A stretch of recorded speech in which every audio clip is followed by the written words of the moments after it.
So we have Dr. Baba Sahib ji. He will be talking now. He is from Nagpur, Maharashtra. Yes, sir. Yes, sir. Please. Good afternoon, everyone. Good afternoon, sir. Sir, myself, Dr. Baba Sahib Fund, Senior Scientist Entomology at CICR Nagpur. अभी तक जो भी वक्ताओं ने बात किया है, उन्होंने जो कॉटन का जो प्रोडक्टिविटी है वो कम होने का जो भी वजह है, स्पेसिफिकली पेस्ट एंड डिसीज का जो प्रॉब्लम रहता है, उसकी वजह से हमारा जो प्रोडक्टिविटी है वो डे बाय डे डिक्लाइन होता रहता है. और जो भी अप एंड डाउन या राइज एंड फॉल है, उसके बारे में ओवरव्यू बताया. अभी मैडम अजंता मैडम ने भी पूरा आईपीएम का जो इम्पोर्टेंस है उसके बारे में हाईलाइट किया. माही सर ने पीबी रोग टेक्नोलॉजी एरिया वाइड मैनेजमेंट के लिए कैसे यूज करते हैं उसके बारे में आपको जानकारी दी है. मैं देख रहा हूँ इस ग्रुप में कुछ किसान भाई भी जुड़े हैं सर. तो मैं अभी ज्यादा डिटेल में न जाते हुए करंट सीजन का जो सिचुएशन है, अभी आप देखेंगे जैसे नॉर्थ इंडिया में सीजन पहले स्टार्ट होता है तो वो क्रॉप ऑलमोस्ट 80-90 दिन की है, जहां गुलर लगने तक की स्टेज आ गई है. और सेंट्रल इंडिया जहां गुजरात महाराष्ट्र में क्या है कि 30-40 दिन का क्रॉप है, यानी कि फसल अभी फ्लावरिंग स्टेज में नहीं आई है, बट जल्द ही उसमें स्क्वेयरिंग और फ्लावरिंग स्टार्ट हो जाएगी. बट अभी जो समस्या है, looking into the continuous rainfall in Maharashtra for last 15-20 days, उसकी वजह से अभी फसल की ग्रोथ भी पिकअप नहीं हो पा रही. परंतु अभी अपेक्षा है कि आगे के 4-5 दिन में बारिश थोड़ी सी कम होगी और उसमें फसल थोड़ी टेकअप होगी ग्रोथ इसमें, जिसमें आप न्यूट्रिशन मैनेजमेंट भी कर पाएंगे. तो क्या समस्या आ सकती है? स्पेसिफिकली रस चूसने वाले जो कीटक रहते हैं, जिसका प्रभाव शुरू के जो वेजिटेटिव ग्रोथ स्टेज में ज्यादा रहता है, तो इसलिए उस स्टेज में हमको क्या करना चाहिए. और बाद में जो गुलाबी इल्ली आती है, इवन अभी नॉर्थ इंडिया में सफेद मक्खी यानी कि व्हाइट फ्लाई की ज्यादा समस्या है. आपने अभी बहुत सारे वक्ताओं ने भी बताया कि पंजाब, हरियाणा, राजस्थान में व्हाइट फ्लाई की वजह से अभी बहुत सारा नुकसान हुआ. लास्ट ईयर इवन गुलाबी इल्ली ने भी बहुत सारा नुकसान किया है. तो अभी मैं बस इतना बताना चाहूंगा कि फार्मर यानी किसान भाई यहाँ उपस्थित है, मैं आपसे यही गुजारिश करना चाहूंगा कि फसल बोने के बाद 60 दिन तक किसी भी रासायनिक कीटनाशक दवा का छिड़काव नहीं करना है. इसका कारण ये है कि कंपनी से ऑलरेडी उसको गाउचो या थायोमेथाक्साम जैसे रस चूसक कीटों के प्रति संरक्षण देने वाले कीटनाशी दवा का बीज प्रक्रिया यानी बीजोपचार किया हुआ रहता है, जिसकी वजह से आपको 30 से 40 दिन तक फसल को कोई भी रस चूसक कीट का ज्यादा प्रभाव नहीं हो पाता, संरक्षण मिलता है. और यदि आप उसी दौरान फिर से इमिडाक्लोप्रिड या थायोमेथाक्साम जैसे कीटनाशक की फिर से छिड़काव करेंगे, तो इससे जो चयनित दबाव जिसको बोलते हैं सिलेक्शन प्रेशर, जो रस चूसक कीटों में प्रतिकार क्षमता उत्पन्न करता है और आगे आगे आपको इसका नियंत्रण ठीक से नहीं मिलता, इसका ज्यादा प्रभाव यानी कि प्रादुर्भाव होने की संभावना रहती है. दूसरी चीज मैंने बोला 60 दिन तक रासायनिक कीटनाशक की दवा छिड़कानी नहीं, फिर आगे के 40 दिन से 60 दिन तक का जो 20 दिन का ये टप्पा है उसमें क्या करना है. तो उसमें हमको ध्यान में रखना है कि ज्यादातर जो भी बेनिफिशियल इंसेक्ट यानी कि हमारे मित्र कीट रहते हैं उनकी संख्या ज्यादा रहती है, इसलिए हम रासायनिक कीटनाशकों की छिड़काव बिल्कुल नहीं करना. लेकिन रस चूसक कीट 40 दिन के बाद थोड़ा थोड़ा आना शुरू हो जाता है, तो उस दौरान आप नीम बेस्ड पेस्टिसाइड्स रहते हैं जो कि पर्यावरण के लिए पूरक यानी कि कम हानिकारक होते हैं, जिसमें हम बोलते हैं नीमार्क 5% वाला नीमार्क हो या नीम तेल हो जिसका 5 मिली प्रति लीटर, और उसके साथ 1 ग्राम डिटर्जेंट पाउडर का यदि हम सॉल्यूशन करेंगे पर लीटर पानी के हिसाब से, तो उसका छिड़काव 45 से 60 दिन के फसल के बीच में करेंगे, तो इसमें 2 फायदे होंगे. एक तो रस चूसक कीटों का प्रभाव कम होने में मदद होगी, दूसरा इसकी कड़वाहट की वजह से, जैसे मैडम ने भी बताया कि पिंक बोलवर्म के जो पतंग है मॉथ्स, वो अंडी देने से उनको अटकाव होगा, जिसे हम रिपेलेंसी बोलते हैं. और नीम में अंडी नाशक गुणधर्म भी है, मतलब अंडों में जो लार्वा बाहर निकलने वाली है उसको अंडी स्टेज में ही उसका मतलब उसे नष्ट करेंगे, इसलिए दोनों तरीके से हमको फायदा होगा. 45 दिन के बाद स्क्वेयरिंग आना स्टार्ट होता है, 40-45 दिन के बाद कपास की फसल में स्क्वेयरिंग और आगे फ्लावरिंग आती है. यदि उस स्टेज पे हमने प्रिवेंटिव यानी कि प्रतिबंधात्मक जो छिड़काव नहीं किया नीम का, तो हो सकता है आपको आगे जाके रोजेट फ्लावर्स यानी कि मराठी में हम उसको डोम कली बोलते हैं, हिंदी में एग्जैक्टली मुझे उसका टर्म पता नहीं, परंतु रोजेट फ्लावर्स जो है आगे 50-55 दिन के आसपास जो दिख सकती है, उसका हम अटकाव मतलब प्रिवेंशन कर सकते हैं। तीसरी चीज मैं यहाँ ये बताना चाहूंगा कि शुरू के दौर में हम नाइट्रोजनस फर्टिलाइजर्स का एक्सेस मात्रा में यदि इस्तेमाल करेंगे तो जरूर आपको इसमें नुकसान होगा। सफेद मक्खी और तेला यानी कि जासिड जैसे रस्टिशक कीटों का बहुत ज्यादा उसमें प्रभाव हो सकता है। इसलिए हमको क्या करना है कि हो सके तो जो भी नाइट्रोजनस एप्लीकेशन हम करते हैं, नीम कोटेड यूरिया के माध्यम से टॉप ड्रेसिंग करेंगे तो उसमें थोड़ा स्लो रिलीज नाइट्रोजन का ये रहता है।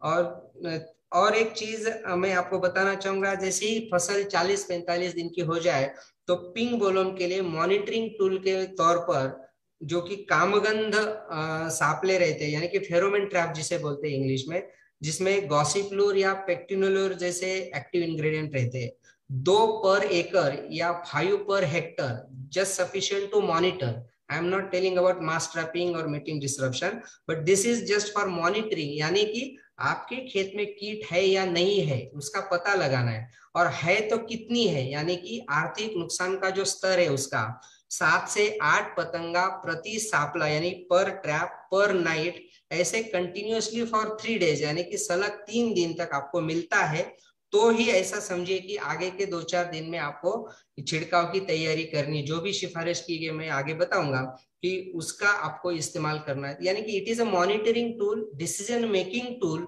टू जस्ट जज, यानी कि आपको पता लगाना है कि आपके फील्ड में कीट है या नहीं है, और है तो कितने स्तर पर है, यानी कि आर्थिक नुकसान स्तर के नीचे है या ऊपर है। ऊपर है तो ही आपको सिफारिश किए हुए दवाओं का छिड़काव इसमें करना है। दूसरी चीज एक मैंने बताया 60 दिन तक केमिकल पेस्टिसाइड यूज नहीं करना है, तो इसके साथ साथ 45 दिन के आसपास जहां भी पॉसिबल है ट्राइकोग्रामा बैक्टीरिया जैसे अंडों पर उपजीविका करने वाले मित्र कीट, जो कि गुलाबी सुंडी के अंडों में अपने अंडे देते हैं और अंडी अवस्था में ही गुलाबी सुंडी का नाइनाट करने में यानी कि नष्ट करने में मदद करते हैं, उसका हम पहला प्रसारण 45 डेज पे, आगे का दूसरा प्रसारण 15 डेज के बाद यानी 60 डेज की फसल में, और 15 डेज के बाद तीसरा प्रसारण यानी 75 to 80 डेज के आसपास यदि आप करते हैं तो इस दौरान हम कम से कम केमिकल यूज करते हैं, तो ये मित्र किट भी एस्टेब्लिश होने में और आपको गुलाबी सुंडी का नियंत्रण करने में मदद करेगी। उसके साथ साथ जैसे सफेद मक्खी होगी या तेला यानी कि जासिड जैसी कीट रहेगी, उसका प्रादुर्भाव हमको पता लगाने के लिए हम पीले सापले रहते, चिपचिपे सापले, येलो स्टिकी ट्रैप्स, उसका भी 8 प्रति एकड़ के हिसाब से आप इस्तेमाल कर सकते हैं, और आपको पता चलेगा कि कीट की प्रादुर्भाव की जो स्तर है कि कौन सी लेवल पर अभी है। उसके बाद मैं आपको ये बताना चाहूंगा कि जैसे ही आपके खेत में फूल लगना स्टार्ट होंगे कपास की फसल में, तो यदि आपको पता है कि रोजेट फ्लावर कैसे दिखते हैं, जो कि प्रादुर्भाव ग्रस्त फ्लावर्स रहते हैं गुलाबी इल्ली की नुकसान किए हुए, जिसको हम रोजेट फ्लावर्स बोलते हैं, आपको वो दिखते ही उसको पिक करके नष्ट करना है, क्योंकि उसमें अंदर इल्ली रहती है, और फ्लावर का जो मेन एंथर स्टेमेन का जो पार्ट है जिसका मिलन होने के बाद ही आपको गुलर यानी कि बीज धरना और फर्टिलाइजेशन के बाद ही इसमें गुलर बनता है यानी कि टिंडा बनता है कपास का, तो वो पूरा खा गया है इल्ली की वजह से, इसलिए रोजेट बना है, वो ओपन नहीं हो पाया है। तो इसको ऐसे फूलों को रखने से आपका कोई फायदा नहीं होगा, इसलिए जितने भी रोजेट फ्लावर्स आपको दिखेंगे 50 डेज के ऑनवर्ड्स आपको रैंडमली आपका खेत का फेर फटका करना है, और जितने भी दिखेंगे चुनकर उनको नष्ट करना है, ये बहुत जरूरी होता है। और जब भी आर्थिक नुकसान का स्तर कीट ने क्रॉस किया है, उसके ऊपर कीट का प्रादुर्भाव है, तभी आपको इसका स्प्रेइंग करना है। तो मैं आपको बताना चाहूंगा कि आर्थिक नुकसान स्तर कैसे रहता है। मैंने गुलाबी इल्ली का आपको बता दिया, 8 पतंगा प्रति सापला प्रतिदिन, ऐसे कंटिन्यूअसली 3 दिन तक आपको मिलेगा, तो एक इसका ETL बोला जाता है। दूसरा, यदि आप गुलर के हिसाब से करोगे तो 10% गुलरों में यदि गुलाबी इल्ली पाई जाती है या उसका प्रादुर्भाव यानी कि प्रभाव पाया जाता है, तो उसको भी क्षतिग्रस्त 10% जो हरे गुल्लर है उनको भी आप ईटीएल मान सकते हैं। उसके ऊपर का प्रादुर्भाव के टाइम ही आपको इसका स्प्रेइंग करना है। दूसरी, जैसे कि सफेद मक्खी के लिए आप देखेंगे तो हम टॉप मिडल बॉटम के हिसाब से जैसे काउंटिंग करते हैं, तो 6 जो सफेद मक्खी के प्रौढ़ या नीम जो भी हो प्रति लीफ, तो ये पर प्लांट 3 जगह से लेते हैं तो 18 तक आता है उसका, ये ईटीएल माना जाता है। उस हिसाब से आपको इसका ये करना है, छिड़काव करना है। सफेद मक्खी के लिए आप कर सकते हैं स्पायरोमेसिफिन या पायरोप्रोक्सिफेन जैसे कीटनाशक दवा का 2 मिली पर लीटर के हिसाब से आप छिड़काव कर सकते हैं। वो बट ये याद रखिए, मैं बता रहा हूँ कि छिड़काव तभी करना है जरूरत होने पर, यानी कि आर्थिक नुकसान का स्तर क्रॉस करने के बाद ही। आपको यदि गुलाबी इल्ली का कंट्रोल करना है केमिकल के जरिए, तो क्विनोलफॉस या क्लोरपाइरिफॉस जैसे कीटनाशक दवा आप यूज कर सकते हैं 2 मिली पर लीटर के हिसाब से। और ये दवाई मैं सजेस्ट कर रहा हूँ 90 दिन की फसल के तक ही। उसके आगे के लिए आप पायरेथ्रोइड ग्रुप के जो कीटनाशक रहते हैं उनका इस्तेमाल कर सकते हैं। परंतु फिर से एक चीज आपको ध्यान में रखनी है, फसल 100 दिन से पहले फसल में कभी भी पायरेथ्रोइड ग्रुप के किसी भी, यानी कि साइपरमेथ्रिन, लैम्बडा साइलोथ्रिन या फिनोलेरेट जैसे किसी भी कीटनाशक दवा का इस्तेमाल नहीं करना है बिल्कुल, क्योंकि इसकी वजह से रस चूषक कीटों का ज्यादा प्रादुर्भाव हो सकता है और गुलाबी इल्ली में भी प्रतिकार क्षमता जल्दी विकसित हो सकती है। इसलिए मैं जरूर बताना चाहूंगा कि पायरेथ्रोइड ग्रुप के किसी भी कीटनाशी दवा को 100 से 120 दिन के पहले वाली फसल में बिल्कुल इस्तेमाल नहीं करना है। तो ये रहा मैं अभी के सिचुएशन के हिसाब से हमको क्या क्या करना है। दूसरी चीज आपको एक ध्यान में रखनी है कि जिस कीट के अगेंस्ट आपको दवा छिड़कानी है, जिस फसल में उसको यूज करना है और कितने मात्रा में, यानी कि डोज में यूज करना है, इसे हम बोलते हैं scientifically label claim. Label claim के बिना किसी भी दवा का इस्तेमाल किसी भी फसल में करना मना है। इसलिए लेबल क्लेम चेक किए बिना किसी भी दवा का इस्तेमाल आपको नहीं करना है। दूसरी चीज, बहुत बार किसान बार बार छिड़काव ना करना पड़े इसलिए 4-4 दवाई, जिसमें कि कीटनाशक होती है, फफूंदनाशक होती है, ग्रोथ रेगुलेटर्स, लिक्विड फर्टिलाइजर्स, बहुत सारी एक ही टैंक में मिक्स करके छिड़काव करते हैं। ये बिल्कुल सख्त मना है ऐसा करने के लिए, जिसकी वजह से आपकी फसल को हानि हो सकती है, आपके पर्यावरण को हानि हो सकती है, हम सबके हेल्थ को, सेहत को हानि हो सकती है। इसलिए मिक्सचर्स को स्ट्रिक्टली अवॉइड करना है, ऐसे हम बताएंगे। और जब भी आप छिड़काव करेंगे, सुरक्षा रक्षक जितने भी प्रोटेक्टिव गियर्स है, जैसे कि आपको मास्क यूज करना है ताकि आपके सांसों द्वारा विषारी दवा जो है वो आपके शरीर में ना जाए। आपको एक अच्छा सा गॉगल रहता है या हेलमेट या हुड रहता है, उसका इस्तेमाल करना है। हैंड ग्लोव्स पहने बिना किसी भी दवा का आप हैंडलिंग नहीं करेंगे। और स्प्रेइंग करते समय एप्रन होता है एक वाटरप्रूफ जैकेट जैसा, और गम बूट्स यानी हाई बूट्स जो आप खेत में चलेंगे तो उसके लिए ये बहुत जरूरी है, जिससे आपकी सुरक्षा भी बहुत इंपॉर्टेंट है, ये मैं बताना चाहूंगा। बाकी मैं फिर से एक चीज दोहराऊंगा कि जैसे माही साहब ने बताया था कि अकेले में किसी भी आईपीएम स्ट्रैटेजी का यूज नहीं होता है, जिसे हम सीआईसीआर भी बोलते हैं, community approach for IPM, effective pest management, जिसे समुदाय में करना बहुत अच्छा है। इसका सिंपल सा उदाहरण मैं आपको देना चाहूंगा कि आपका खेत, मेरा खेत, इसके लिए हमने बॉर्डर बना के रखी है, परंतु इन कीटों के लिए, रोगों के लिए कोई लिमिटेशंस नहीं है। आपके खेत से वो दूसरे के खेत में जा सकती है।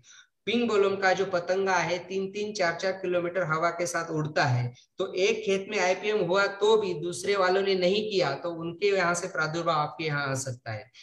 और यही प्रिंसिपल है कि जो मेटिंग डिसरप्शन टेक्नोलॉजी है, पीबी रोप बेस हो या स्प्लैट टेक्नोलॉजी बेस, जिसमें मिनिमम 25 एकड़ या कम से कम 60 एकड़ तक का एरिया रिक्वायरमेंट है, तभी इफेक्टिव होता है, जिसे हम बोलते हैं community approach for effective pest management, जिसमें एरिया वाइड आईपीएम का कंसेप्ट रहता है। तो मैं इससे ज्यादा बात नहीं करना चाहूंगा, बहुत सारे बाकी स्पीकर्स को भी बोलना है। बस मेरा बोलना करंट सीजन के जो सिचुएशन है उसके संदर्भ में था कि आप जो भी रसचूसक कीट हो शुरू की अवस्था में और बाद में आने वाली गुलाबी इल्ली, इसके संदर्भ में सीआईसीआर का जो भी रिकमेंडेशन है मैंने आप तक पहुंचाने का प्रयास किया। मैं समझता हूं कि इसका आप लोगों को फायदा होगा, और आपकी कोई भी समस्या या कोई भी सवाल होगा तो हम क्वेश्चन आंसर सेशन में जरूर लेंगे, उसके बारे में चर्चा करेंगे।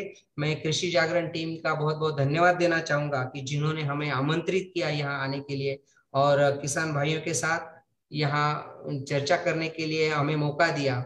हमारे संस्थान के निदेशक महोदय ने ही हमें यहाँ नॉमिनेट करके ये प्लेटफॉर्म उपलब्ध करा दिया, इसके लिए मैं सबका धन्यवाद देता हूँ और आपकी विदाई लेता हूँ। धन्यवाद।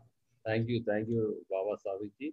It was very simple. मुझे लग रहा है आपने क्या एडवाइस दिया, फार्मर्स को अडॉप्ट करेगा, उनका बहुत सेविंग भी हो गई। सो मुझे लग रहा है ये बहुत अच्छा था। हमारी उम्मीद है फार्मर्स भी आपका ये आइडिया लेके आगे बढ़ेंगे। Thank you sir. Thank you sir. For more of your suggestions ahead. Thank you.